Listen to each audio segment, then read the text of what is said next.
السلام علیکم ورحمۃ اللہ وبرکاتہ۔ الحمد للہ رب العالمین والصلاة والسلام علی رسول محمد الامین وعلى آلہ واصحابہ اجمعین وعلى من تبعهم بإحسان إلى يوم الدین، اما بعد، قال اللہ تعالی اعوذ باللہ من الشیطان الرجیم انا کفیناک المستہزئین، وقال تعالی ان شانئک هو الابتر۔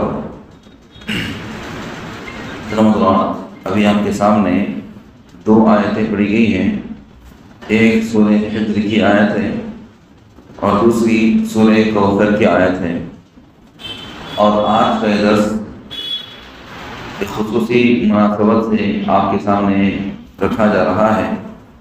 جیسا کہ آپ جانتے ہیں کہ دشمنان اسلام وقتاً فوقتاً اللہ کی شان میں گستاخی کرتے ہیں اور نبی صلی اللہ علیہ وسلم کی شان میں بھی گستاخی اور بے ادبی کرتے رہتے ہیں، اور یہ سال میں ایک بار دو بار نہیں بلکہ بار بار اس طریقے سے نبی کریم صلی اللہ علیہ وسلم کی شان میں گستاخی کر کے اپنے آپ کے لیے جہنم کا عذاب برابر بڑھاتے جا رہے ہیں، جس سے نبی صلی اللہ علیہ وسلم کی شان میں جو گستاخی کی جا رہی ہے اس سے یقیناً مسلمانوں کے جذبات کو ٹھیس پہنچتی ہے، اور جذبات میں مسلمان آ بھی جاتے ہیں، ان کے خون کو گرما دیا جاتا ہے۔ اس سلسلے میں اسلامی تعلیمات کیا ہیں؟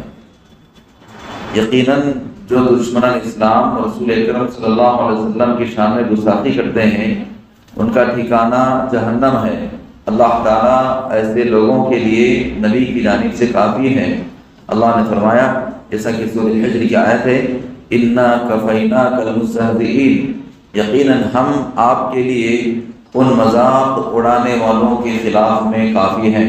اسی طریقے سے اللہ تعالیٰ نے سورہ کوثر میں فرمایا، اِنَّ شَانِئَكَ هُوَ الْأَبْتَرُ، یقیناً آپ کا دشمن وہی بے نوا نشان ہے۔ اور یہاں پر ایک خصوصی بات یاد رکھیں کہ رسول اکرم صلی اللہ علیہ وسلم کو دشمنان اسلام میں سے، مکہ کے دشمنوں میں سے ایک دشمن نے، جس کا نام صرف تاریخ کے پنوں میں رہ گیا، جس کو تاریخ کی کتابیں کھول کر پڑھنے سے اس کا نام معلوم ہو سکتا ہے، اس نے یہ کہا تھا کہ نبی محمد صلی اللہ علیہ وسلم تو ابتر ہیں، نعوذ باللہ، یعنی آپ کی شان میں گستاخی کرتے اس نے کہا کہ آپ کی نسل تو ختم ہو چکی ہے، کیونکہ نبی صلی اللہ علیہ وسلم کے بیٹے بقیت حیات نہیں رہ رہے تھے۔ اللہ رب العالمین کی حکمت اور مصلحت اللہ ہی بہتر جانتا ہے۔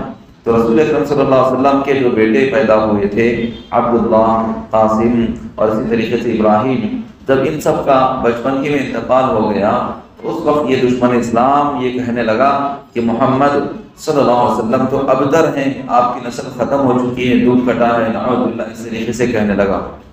تو آپ دیکھ لیں کہ وہ نبی صلی اللہ علیہ وسلم کی شان میں گستاخی کیا، لیکن کیا آج اس کی نسل باقی ہے؟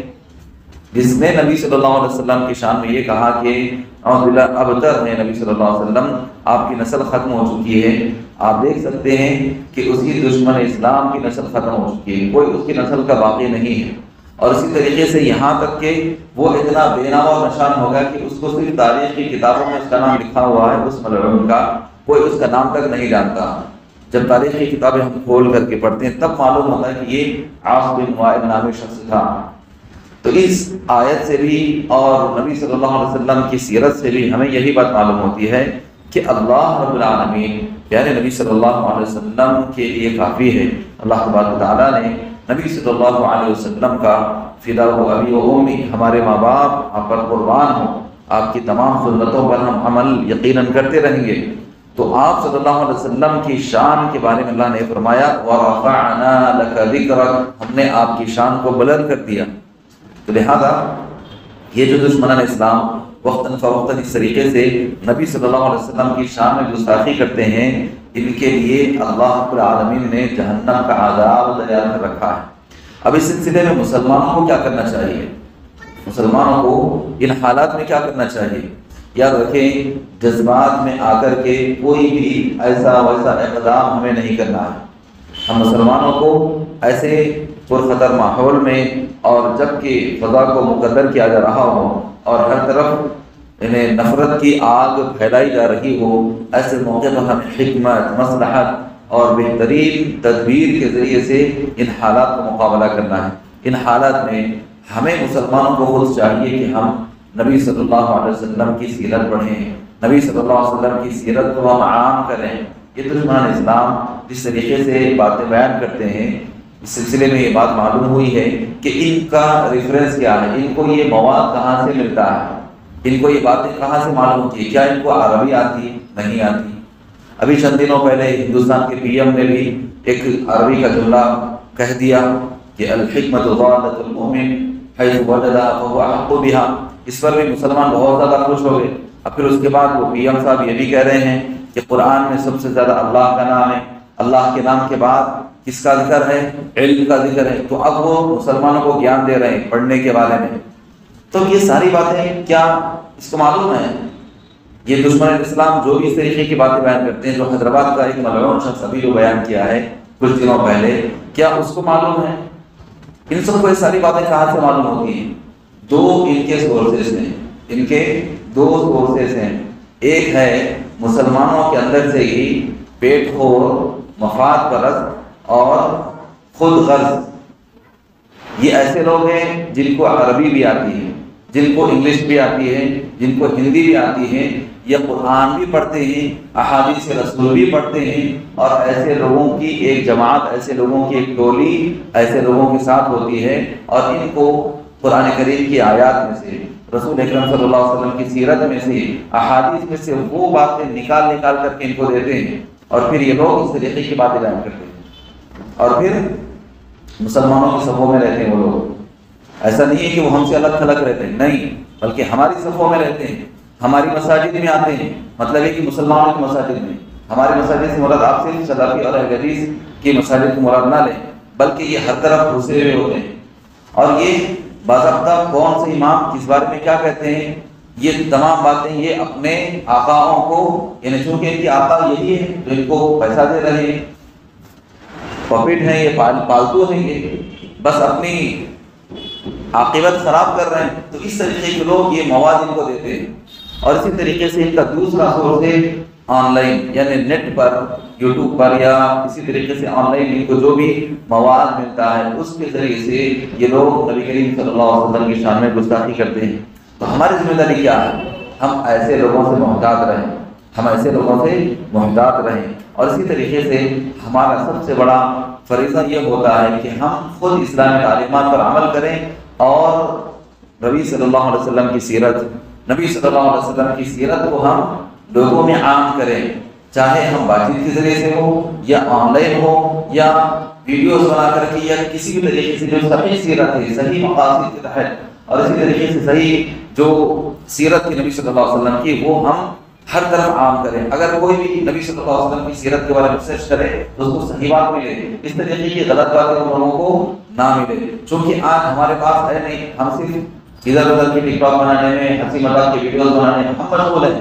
اسلام کی تعلیمات عام کرنے کے لیے ہمارے پاس وقت نہیں۔ جو ہم لوگوں میں آئی ٹی انجینئرس ہیں، یا اسی طریقے سے جو انہیں آئی ٹی ٹیکنالوجی کے اندر جو ایکسپرٹ اور ماہر ہیں، ان کو صرف اپنی کمائی سے مطلب ہے، ان کو اسلام کی خدمت کیسے کرنا یہ تک پتہ نہیں۔